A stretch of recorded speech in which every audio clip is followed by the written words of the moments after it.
So, came out here to do a little bit more digging. As you can see, that pile from earlier is getting bigger. We've got some more beaver tails, got some other little things like a spring from a mouse trap and some little brass bracket to something. You know, we're finding bottle caps, just some more junk. But I did find one other cool thing, and here, let me show you real quick.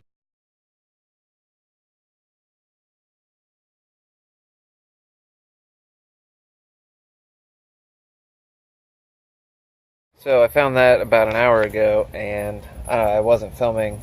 Phone was actually dead, so I just kind of took a picture of it. But it was a 1946 dog tax tag, number 187. So that's pretty cool. I've never actually found a dog tax tag before. Most of the dog tags I find are from after that, like a rabies vaccination tag. But I guess back in the day, you just had to pay a tax to have a dog. Well, anyways, I'm gonna keep on searching and let you guys know if I find anything. Okay, so do y'all remember that pin I found in my last video with the eagle on it?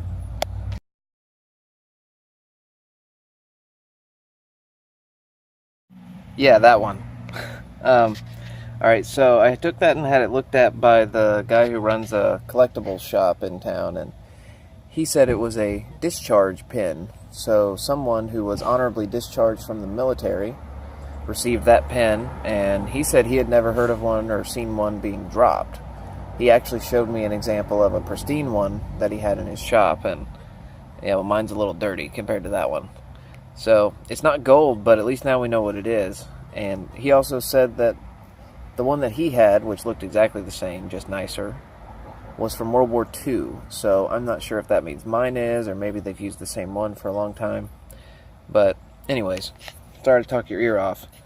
The reason I brought that up is because I just found another little pin, or this might have been an earring,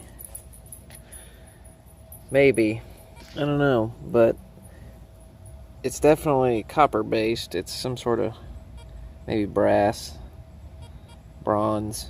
No, brass sounds more believable. But anyways, yep, that was just here in the front yard, so we're gonna keep on searching. I tell you, I could do this all day.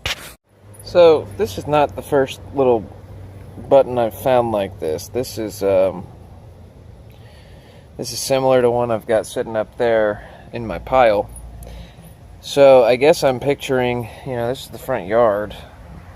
Maybe 50 years ago, they had laundry hanging up in the yard to dry. Real bad thunderstorm comes through, rips some buttons off of shirts and pants. And they probably had to get a whole new wardrobe after that. Either that or Mom picked up all the buttons she could and hemmed them back on there, because, well, that's how times used to be. But anyways, so I'm glad to still be digging. The weather's awesome compared to what it used to be. 85 and windy is a good day. So we're just gonna keep enjoying the nice weather, see if we can find anything else. Well, dag nabbit, this yard went and did it again. I'm back over here on the side. I don't know, I like over here because this is where people would have been getting off that trolley. But I can't read this yet. But that looks interesting. At first I thought it was a dog tag, but now I'm not so sure. I'll clean it up and get right back to you. Alright, here's the pile. Here how it's see how it's grown. So we've got a ton more nails, and I'll tell you why in a second.